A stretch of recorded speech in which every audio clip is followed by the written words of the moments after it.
Hello बच्चों, good morning. आज हम पढ़ेंगे डिफरेंशिएबिलिटी। लिमिट हमने पढ़ लिया, कंटिन्यूटी पढ़ लिया, और अब हम इस चैप्टर जो लिमिट, कंटिन्यूटी, डिफरेंशिएबिलिटी जो तीनों का मिला के थर्ड टॉपिक जो है डिफरेंशिएबिलिटी, उस पे आज चर्चा करेंगे।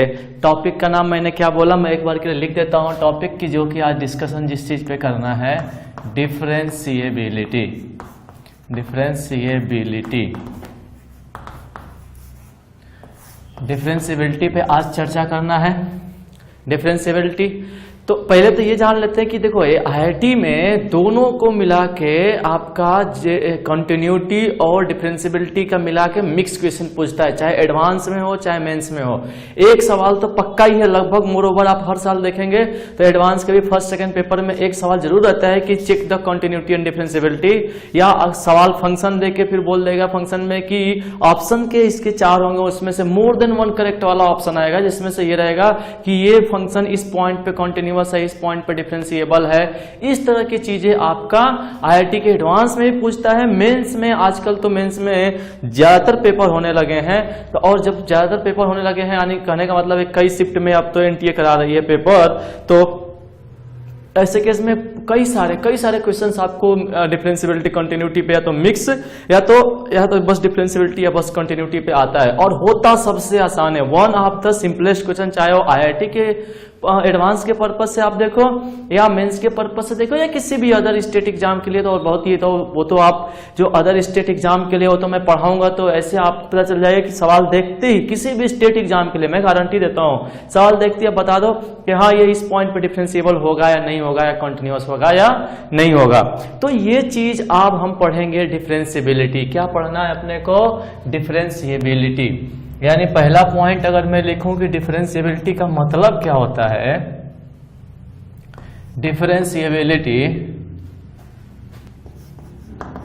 डिफरेंशिएबिलिटी तो ये होता क्या है कि आप डिफरेंशिएबिलिटी, जैसे मैंने कहा था कि जो लिमिट होती है वो आपकी कंसेप्ट ऑफ इग्नोरेंस होती है। मतलब वो चीजों को, यानी जो बिल्कुल जो एकदम सबसे स्मॉल डिफरेंस है, बहुत ही बेहद छोटा सा वाला डिफरेंस है, उसको इग्नोर करने का कॉन्सेप्ट आपका लिमिट कहलाता है। वैसे ही मोटा माटी आप कहें कि पूरे ओवरऑल इस पूरे चैप्टर में हम किस चीज पे फोकस करेंगे, या क्या जब हर चीज फंस जाएंगे तो कौन सी ऐसी बात होगी जो हमको हर मुसीबत से बाहर निकालेगी। होता है ना रामबाण दवाई, रामबाण इलाज, जहां पे कुछ नहीं समझ में आ रहा है वहां पे हम उसको यूज कर लेते हैं तो ठीक ही होना है उससे। तो वही है कि ये आपका डिफरेंशिएबिलिटी का मेन कॉन्सेप्ट होता है यूनिक टेंजेंसी, यानी concept of unique tangency. Concept of unique tangency. अब ये यूनिक टेंजेंसी क्या वाला है? यूनिक टेंजेंसी क्या वाला है? तो क्लास 11th में आपने पढ़ा होगा। यूनिक टेंजेंसी का मतलब होता है कि भाई यूनिक का मतलब होता है कि सिंपल, मतलब उसके वहां पे उसके जैसा कोई और नहीं। पहली बात। दूसरी टेंजेंट हम क्लास 11th में पढ़ा होगा कि टेंजेंट बहुत सारे, जैसे हमने सर्कल पे, पैराबोला पे, इलिप्स पे हमने टेंजेंट खींची हुई है। तो वही कि आप किसी भी एक पर्टिकुलर पॉइंट पे एक टेंजेंट हो जाए, उसी के कॉन्सेप्ट को अगर ये कंजर्व कर लेता है, प्रिजर्व कर लेता है, तो ये कहलाएगा डिफरेंशिएबल फंक्शन। तो कंसेप्ट ऑफ यूनिक टेंजेंसी, और मैं किसी पे जोड़ दूं थोड़ा सा कि एट अ पॉइंट, किसी पॉइंट पे सिर्फ एक टेंजेंट हो जाए तो उसी को आपको, अगर उसके बारे में चर्चा करता है, उसको कंजर्व कर लेता है, तो वो फंक्शन डिफरेंशिएबल कहलाएगा। ये तो पूरा ओवरऑल जो चैप्टर है वो उसमें हम बातें करेंगे यूनिक टेंजेंसी के बारे में, बोलेंगे नहीं लेकिन आपको दिखाएंगे कि क्यों उसको बोलने का, टेंजेंट को बोलने का हमारा नाम तरीका बदल जाएगा बस, लेकिन होगा मतलब वही। सेकेंड पॉइंट पे अगर मैं बात करूं कि डिफरेंशिएबिलिटी का एक और नाम होता है, डिफरेंशिएबिलिटी का और नाम होता है, कुल मिला के पहला दिन थोड़ा भारी हो जाता है। पहला दिन मैं बता रहा हूं कि पहला दिन जब मैं बेसिक पढ़ा रहा हूं तो थोड़ा भारी हो जाता है। अगर इसको आप ध्यान से समझ लेंगे तो जो कॉम्प्लिकेटेड कठिन सवाल, जो एडवांस में जो सबसे कठिन सवाल जो डिफरेंशिएबिलिटी के बारे में पूछ रहा है, उसके बारे उसको भी आप बड़ा ही आसानी से समझ पाएंगे। इसलिए पहला लेक्चर को मैं हमेशा आप लोगों से बोला हूं स्टार्टिंग से, जिस भी क्लास में पढ़ाया हूं, तो आप लोगों को याद होगा कि मैं बोला हूं कि पहला लेक्चर जो मैं पढ़ा रहा हूं ये सबसे इंपॉर्टेंट होता है, क्योंकि इसी के बेसिस पे पूरे लेक्चर के दौरान जब भी होता है तो कॉन्सेप्ट यही यूज करते हैं कि हाँ हमने वहां पढ़ा था ये बात, या ये चीज हमारी स्टार्टिंग के पहला दिन याद करो कि मैंने बताया था ये चीज। तो जब कोई चीज आपको फील लेना होता है तो पहले चीज पे मैं बोलता हूँ कि स्टार्टिंग के पहला लेक्चर पे आप याद करो कि ये चीज हुई थी, और हुई थी मतलब कि वहां पे ये बात प्रूफ होती है। तो डिफरेंशियबिलिटी का एक और मतलब होता है, कई बार लोग इसको डिफरेंशिएशन भी बोलते हैं, या इसको मैं कहूं कि डेरिवेबिलिटी भी होती है,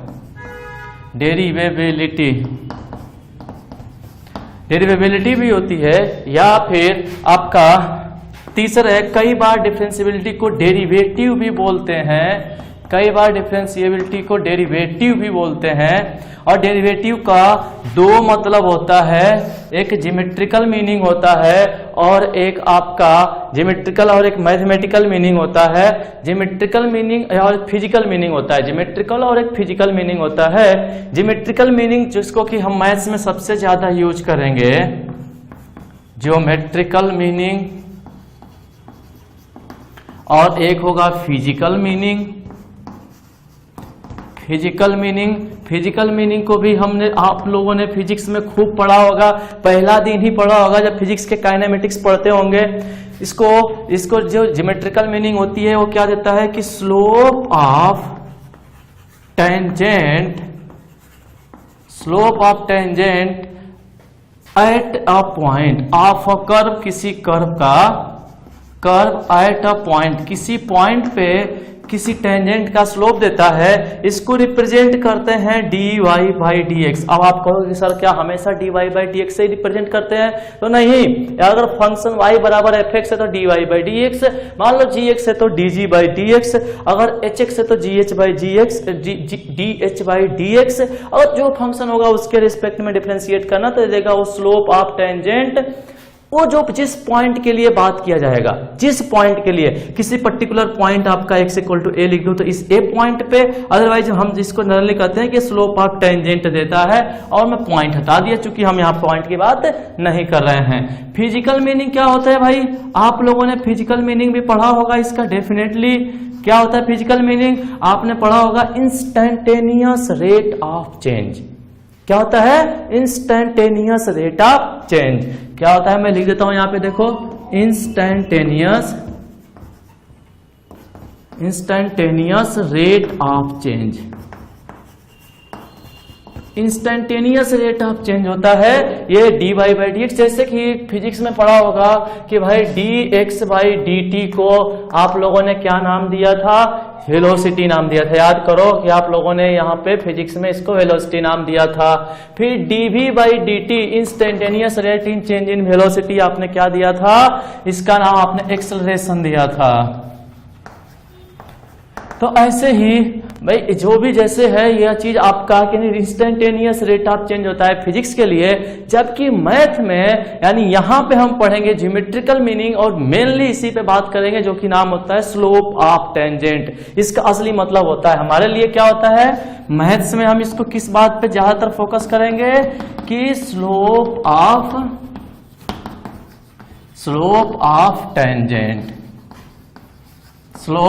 टेंजेंट, किसी भी टेंजेंट का स्लोप dy बाई dx देता है। स्लोप को कई बार हिंदी में स्लोप को प्रवणता बोलते हैं, अंग्रेजी में स्लोप ऑफ टेंजेंट के लिए स्पर्शी की प्रवणता के बारे में dy बाई dx बताएगा। बात पकड़ में आ रही है? ठीक है, आओ थोड़ा नेक्स्ट पे बात करते हैं। और नेक्स्ट हम ये देखने वाले हैं कि क्या ये स्लोप ऑफ टेंजेंट, थोड़ा सा इसका ग्राफ के बारे में देखते हैं। 3 पॉइंट हो गया। चौथे पॉइंट के बारे में अगर मैं बात करूं तो इसके ग्राफ, थोड़ा सा इसको ग्राफिकली देखा जाए, ग्राफिकली इसी चीज को जरा ग्राफिकली डिस्कस किया जाए कि कैसे ये चीज दिखेगी। तो हमने 11th में खूब काम किया है इसके ऊपर। जैसे देखो ये अपने पास कोई ये फंक्शन है, ये y इक्वल टू fx कोई सा फंक्शन है। इस पॉइंट पे अपने को टेंजेंट के बारे में पता करना है। तो ये देखो ये आपका टेंजेंट हो गया। देखो ये आपका इस पॉइंट पे टेंजेंट खींचा, यही इस पॉइंट पे टेंजेंट है। पॉइंट कौन सा है, हमने बहुत बार बात कर लिया कि ये वाला पॉइंट x इक्वल टू ए है। बात समझना, ये वाला पॉइंट हमने कहा x इक्वल टू ए है, लेकिन ये कहा जा रहा है कि स्लोप ऑफ टेंजेंट किसी पर्टिकुलर पॉइंट पे है। तो क्लास 11th में हमने बताया था कि टेंजेंट होता है वो x एक्सिस से इंक्लिनेशन झुकाव होता है, ये वाला एंगल थीटा जिसको कि हम बोलते हैं टेन थीटा, इसी का ये वाला एंगल थीटा है।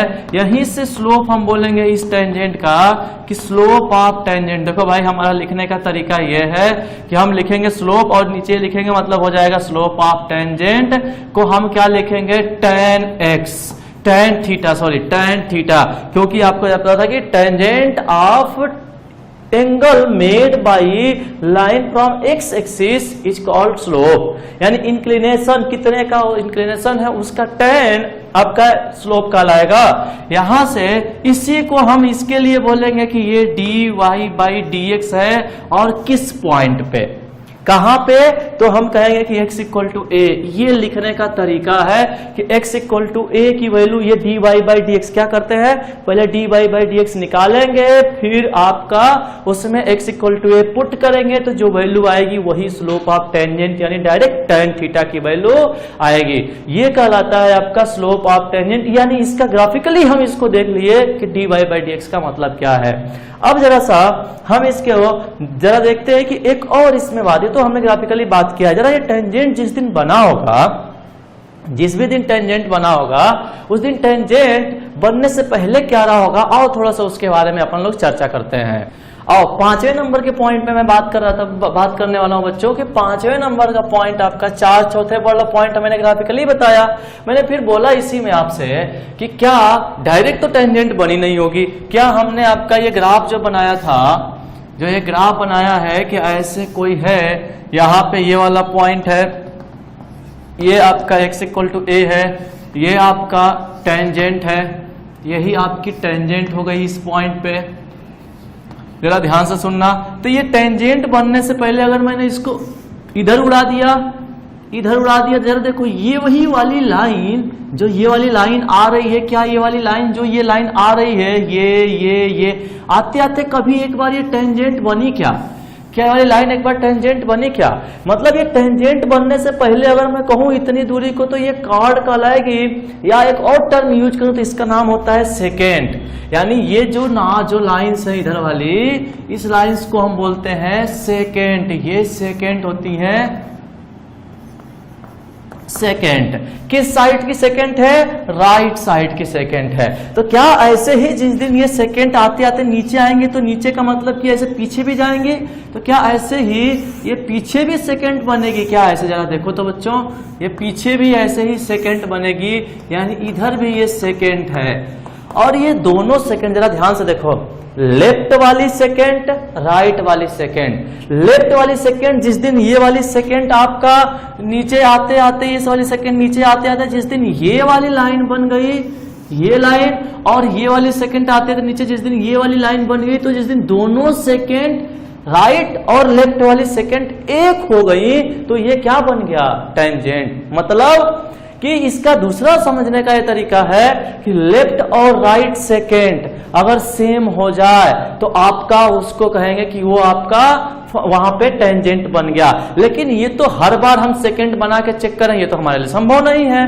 कि हम हर बार चल रहे हैं, हाँ चलो राइट का सेकंड बनाए, लेफ्ट का सेकंड बनाए, दोनों को ले आके बराबर करें, फिर ये करें। मैथमेटिकली कैसे इसी चीज को बोलेंगे कि राइट लेफ्ट की सेकंड क्या हो रही है, जरा देखो मैथमेटिकली कैसे बोलेंगे। मैथमेटिकली आपने क्लास 11th में कई बार ये काम किया है, और वही वाली काम फिर से मैं यहाँ पे करा के आपको पूरा आपको डिफरेंशियबिलिटी की जो डेफिनेशन है वही मैं बता दे रहा हूं। यहाँ पे देखो ये वाला है आपका, ये है आपका x इक्वल टू ए, फिर मैंने कहा ये राइट सेकेंड है और ये वाला आपका लेफ्ट सेकेंड है।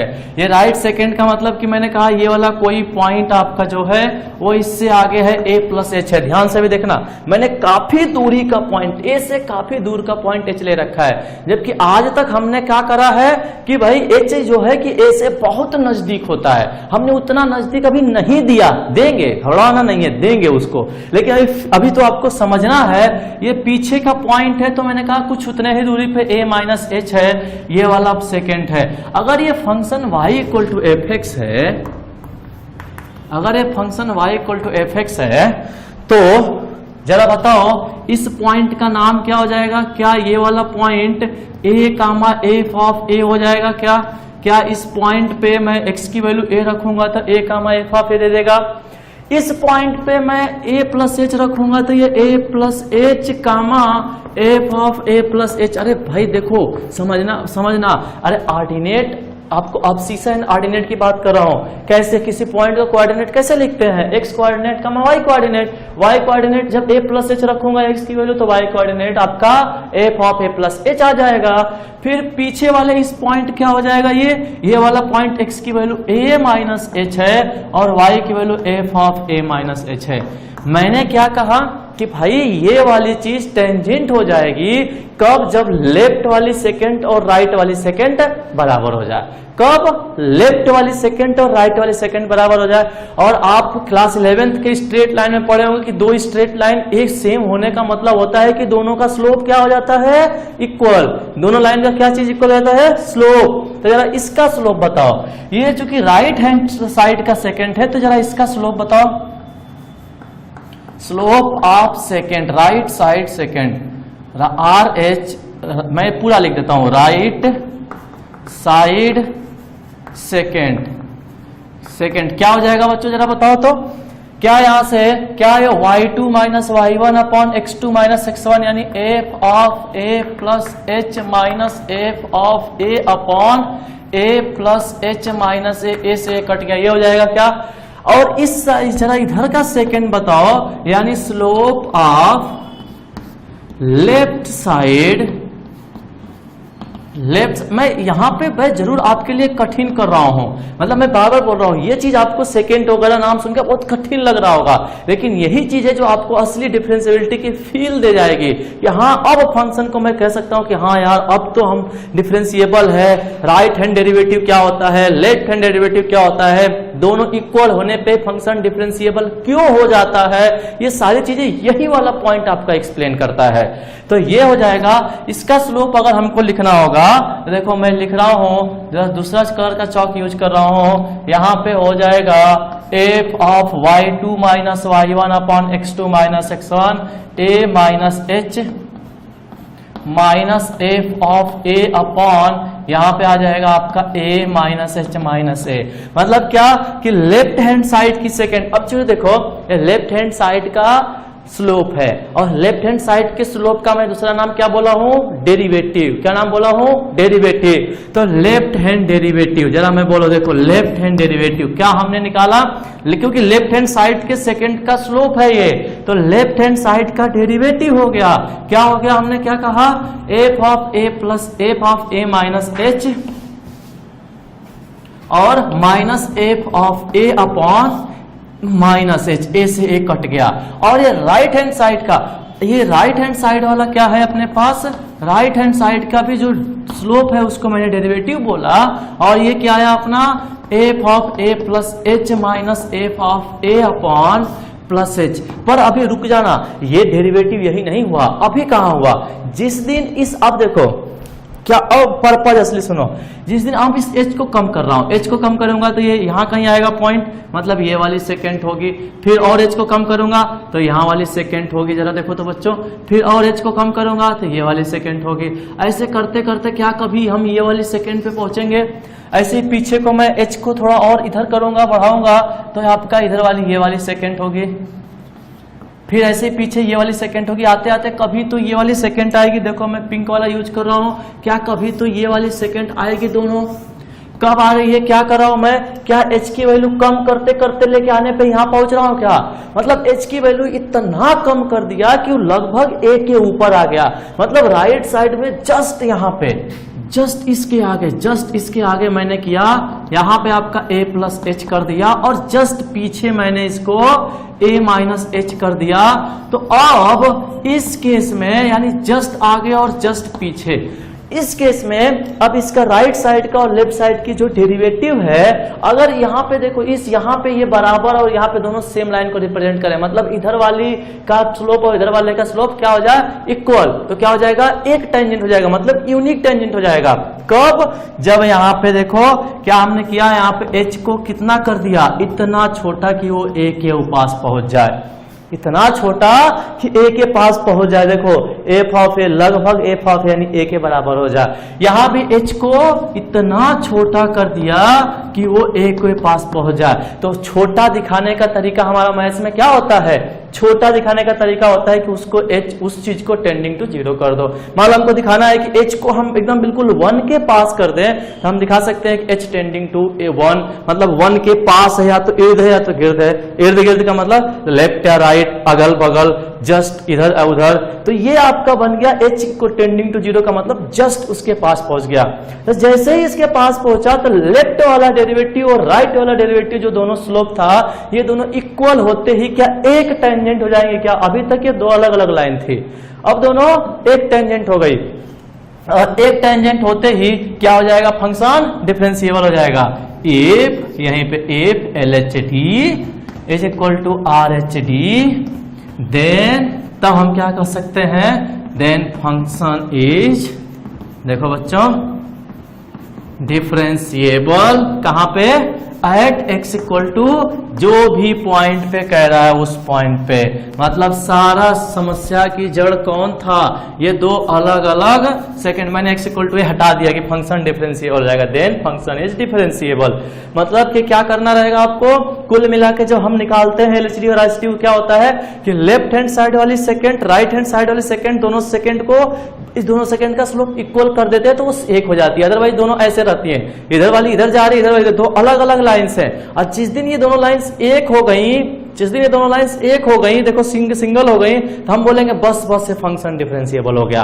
और कैसे पता चलता है, तो लेफ्ट वाला का स्लोप निकालते हैं, राइट वाले का स्लोप निकालते हैं, अगर दोनों इक्वल मतलब ये फंक्शन डिफरेंशिएबल। बात समझ में आ रहा है, इक्वल नहीं तो डिफरेंशिएबल क्यों नहीं, क्योंकि भाई इक्वल है तो ये तो वहां पे ये फंक्शन डिफरेंशिएबल होने का मतलब ना दोनों टेंजेंट यूनिक टेंजेंसी वाली बात नहीं रह गई, मतलब ये कंसेप्ट ऑफ यूनिक टेंजेंसी को कंजर्व नहीं किया, मतलब एक टेंजेंट नहीं रही, यही मेन बात है इसका। आई बात समझ में जरा। अब हम बात करेंगे, अब दिखाते हैं कि कब ये वाली चीज आपका, कब ये चीज आपका डिफरेंशिएबल, कब, जैसे मैंने आपको कंटिन्यूटी में बताया था कि कॉर्नर होता है, कॉर्नर अगर हो जाता है या आपका कुछ ऐसे चोंच निकल जाता है, उस केस में फंक्शन डिफरेंशिएबल नहीं होता है। अब वो दिखाने का मौका मिल गया कि सर जी आप अब दिखा दीजिए कि हाँ वहां पे फंक्शन डिफरेंशिएबल नहीं होता है। क्यों नहीं होता है, क्योंकि राइट और लेफ्ट का सेकेंड जो टेंजेंट है वो अलग अलग हो जाएगा, या फिर जो भी आपकी चीज है वो आप दिखा दो जरा। अब आओ देखते हैं कि कब वो चीज आपका वो आपको फंक्शन कब डिफरेंशिएबल नहीं है। और नेक्स्ट पे बात करते हैं बच्चों। और बच्चों अभी मैं आपको बताने वाला, ये मैं आपको दिखा रहा हूं कि हाँ भाई क्यों फंक्शन में जब ऐसे देखो, जब कहीं पे ऐसे चोंच निकल जाता है, तो सर आप बोल रहे थे कि कॉर्नर हो गया या चोंच हो गया या शार्पनेस हो गई, तो आपका ये फंक्शन डिफरेंशिएबल क्यों नहीं है। जरा देखो कि ये वाला पॉइंट हमने कहा कि देखो ये हमारा एक्स एक्सिस है आज के दिन पे, ये हमारा वाई एक्सिस है, और यहाँ पे हमने आपका ये एक्स इक्वल टू कोई ये पॉइंट है। तो इस पॉइंट पे अगर मैं कहूं कि अगर इस वाले कर्व के लिए टेंजेंट खींचा जाए, तो देखो इस कर्व के लिए टेंजेंट आपका रहा ये, और इस वाले कर्व के लिए टेंजेंट खींचा जाए तो टेंजेंट रहा ये। क्या ये दोनों टेंजेंट कभी भी इक्वल है या इक्वल हो सकती हैं? ये क्या हम ऐसा तो है नहीं कि इसको मोड़ के इधर लेके आ पाऊं, ऐसा संभव नहीं, क्योंकि पॉइंट यहाँ है, कर्व इधर जा रही है तो टेंजेंट इधर ही जाएगा। तो ये दो अलग अलग इस पॉइंट पे टेंजेंट आ गई, मतलब this does not conserve the concept of unique tangency, therefore it is not differentiable here, it does not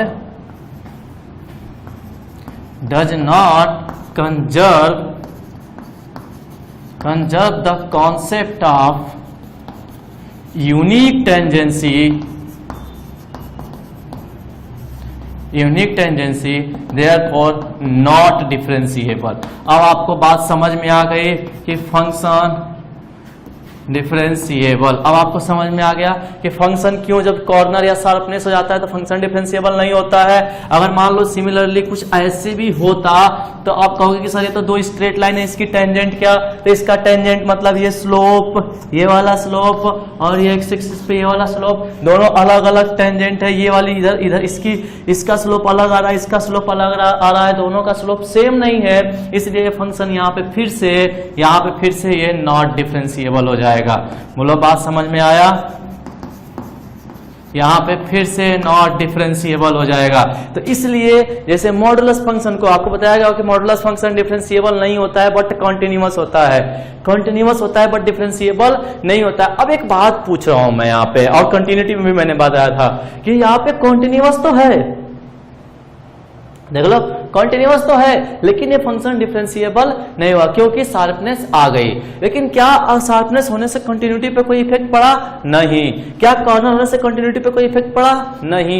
मतलब इसका एक बात हम ये भी आगे अभी लिखाएंगे चल के कि कोई फंक्शन कंटिन्यूअस है इसका मतलब कि श्योर नहीं है कि वो डिफरेंशिएबल होगा, लेकिन डिफरेंशिएबल है मतलब कि वो शार्पनेस कॉर्नर भी नहीं है, ये भी नहीं है, वो एकदम स्मूथ है। स्मूथ एक वर्ड मैं नाम ले रहा हूं, स्मूथ।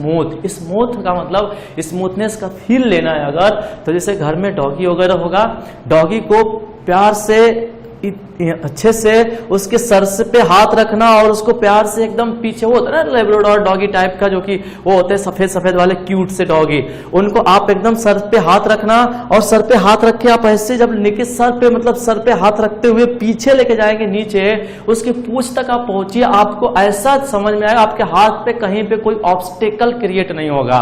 ऑब्स्टेकल का मतलब कहीं पे आपका हाथ रुकेगा नहीं, एकदम बड़ा स्मूथ तरीके से चला जाएगा, ऐसे एकदम नीचे पूंछ तक चला जाएगा। वो जो डॉग का जो आपका कर्व बन रहा है ना वो पूरा डिफरेंशिएबल है। कहने का मतलब आपका हाथ कहीं रुका नहीं, ये मतलब आपको फील दे रहा है। आपने ऐसे देखा, बोला अरे सर है तो क्या बात है हमारा कुत्ता डिफरेंशिएबल है। डिफरेंशिएट मत कर देना, डिफरेंशिएट का मतलब होता है टुकड़ों टुकड़ों में बांटना, ऐसा मत कर देना कुत्ते को टुकड़े टुकड़े में बांट दिया कि डिफरेंशिएट कर दिया, ऐसा मत करना। लेकिन वो फील अच्छा है कि स्मूथनेस देखो एकदम स्मूथ है, वो उसका जो सर से लेके पूंछ तक का जो कर्व बन रहा है वो पूरा स्मूथ कर्व कहलाएगा, वैसी वाली फील आती है स्मूथनेस पे। डिफरेंशिएबल अगर वैसा होता है तो हम बोलते हैं कि ये फंक्शन डिफरेंशिएबल है। तो ये डिफरेंशिएबल यहाँ पे नहीं है, बाकी आपका जगह पे डिफरेंशिएबल होगा। ये तो हो गया, हमने क्या पढ़ा, छठे नंबर के पॉइंट पे आते हैं। छठा नंबर का पॉइंट ये है, सातवें नंबर के पॉइंट में मैं बात कर रहा हूं, जरा देखो सातवें नंबर का पॉइंट क्या हो जाएगा। मैंने अभी तक हमने क्या पढ़ा कि भाई एलएचडी का एक फार्मूला हमने पढ़ लिया। क्या फार्मूला पढ़ लिया? लिमिट। देखो मैं ये फार्मूला है, रट जाना है, मैं 2-3 बार लिखूंगा अपने आज के लेक्चर के दौरान। Limit h tending to 0 f of a plus a minus h minus f of a upon minus h। आप देखो तो यही था एलएचडी का फार्मूला। आरएचडी का limit h tending to a f of a plus h plus minus f of a upon plus h। क्या होता है ना बच्चों, मैक्सिमम टाइम पे ये h टेंडिंग टू 0 है। मैक्सिमम टाइम पे गलती क्या हो जाती है कि यहाँ पे f of a minus h minus f of a करते हो, नीचे माइनस h लिखना भूल जाते हो। मतलब क्या, आपसे नीचे वहां नीचे माइनस h लिखने की मिस्टेक हो जाती है, मतलब माइनस h की जगह प्लस h लिखा जाता है। तो ध्यान देना है, मैं आपको बार बार बोल रहा हूं, यहाँ पे मैं जहां पे आपसे गलती होगी उसी पे मैं जोर दे रहा हूं। क्या यहाँ पे आपका एलएचडी में a माइनस h जो यहाँ पे है वही यहाँ पे आ रहा है, आरएचडी में जो यहाँ पे है वही यहाँ पे आ रहा है। और दूसरा सुनो, आप इसको भी लिखने का एक और रिप्रेजेंटेशन होता है f डैश a माइनस, मतलब f डैश a माइनस मतलब फंक्शन का डेरिवेटिव a माइनस मतलब a के पीछे, और a के पीछे का मतलब LHD, पीछे का मतलब LHD। और ये आपको लिखने का तरीका है f डैश a प्लस, मतलब फंक्शन का डैश का मतलब डेरिवेटिव, प्राइम बोलते हैं, एक्चुअल वर्ड होता है f प्राइम, लेकिन हम बचपन से करते आ रहे हैं डैश, तो वो चीज होती है ना कि वो आदत में बन गई है, आपकी भी आदत बन गई हो, लेकिन एक्चुअल वर्ड होता है f प्राइम। तो f डैश a प्लस का मतलब फंक्शन का प्राइम डेरिवेटिव बता रहा है, a का मतलब a पे प्लस का मतलब जस्ट आगे, तो a के जस्ट आगे RHD और एक के जस्ट पीछे LHD डेरिवेटिव की बात की जाएगी। तो ये दो आपको फार्मूले पता चला, ये दोनों। तीसरा एक और फार्मूला अगर हम कहें जो कि बड़ा काम का फार्मूला है, अगर मतलब ये जो है कि LHD और RHD ये दोनों तो आपका रहेगा। अब मैंने क्या एक और बात क्या बताया कि if fx is differentiable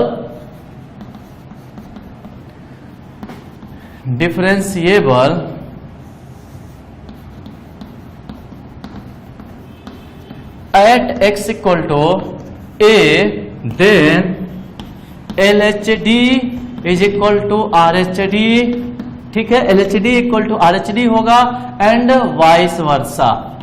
vice versa का मतलब क्या होता है, ये बस ये काम चोरों के काम है, मतलब ये जो है कि हमें लिखने के कम लिखना चाहते हैं इसलिए वाइस वर्सा यूज कर लिए। इसका मतलब हुआ कि अगर LHD RHD बराबर हो तो फंक्शन डिफरेंशिएबल होगा एट एक्स इक्वल टू ए पे, और अगर फंक्शन डिफरेंशिएबल है तो 8वें नंबर पे एक पॉइंट, बहुत ही इंपॉर्टेंट पॉइंट में लिखने जा रहा हूं जिसका नाम है differential coefficient. Differential coefficient, differential coefficient ये ऐसी बात है कि जो है तो अगले चैप्टर का, अगला चैप्टर मतलब MOD मेथड ऑफ डिफरेंशिएशन का है, लेकिन यहीं पे वो चीज मैं बता दे रहा हूं, अगले चैप्टर जाते जाते हम भूल जाते हैं। जब अगले चैप्टर में फिर मैं पूछता हूं तो आप भूल जाते हो कि सर ये क्या, कहां से नया नाम आ गया। डिफरेंशियल कोफिशिएंट, अगर इफ फंक्शन इज डिफरेंशिएबल देखो इसके ऊपर ही लिखने का मतलब होता है differentiable at X equal to A, then f dash a is called differential coefficient। Differential coefficient क्या क्या क्या, अच्छा f डैश ए की वैल्यू क्या हो जाएगी भाई, f डैश ए की वैल्यू वही हो जाएगी जो LHD की वैल्यू होगी, जो RHD की वैल्यू होगी, क्योंकि ये दोनों खुद में क्या थे, LHD RHD खुद में क्या था, इक्वल था। तो आपका फाइनली एक बात और है डिफरेंशियल कोफिशिएंट कि LHD बराबर RHD, कई बार ऐसे भी हम निकालते हैं, और जब हम अगले चैप्टर में पढ़ेंगे तो डायरेक्ट फंक्शन को डिफरेंशिएट करेंगे, x इक्वल टू 1 रखेंगे, फंक्शन को पहले डिफरेंशिएट करेंगे फिर x इक्वल टू 1 रखेंगे, तो जो वैल्यू है कि हम बोलेंगे दिस इज डिफरेंशियल कोफिशिएंट। आई बात समझ में? तो जरा फिर से इन फार्मूलों के एक बार और लिखते हैं, एक बार और लिखते हुए एक और नया फार्मूला मैं आपको देने वाला हूं। आओ जरा नेक्स्ट पे देखते हैं आपका 8वां पॉइंट।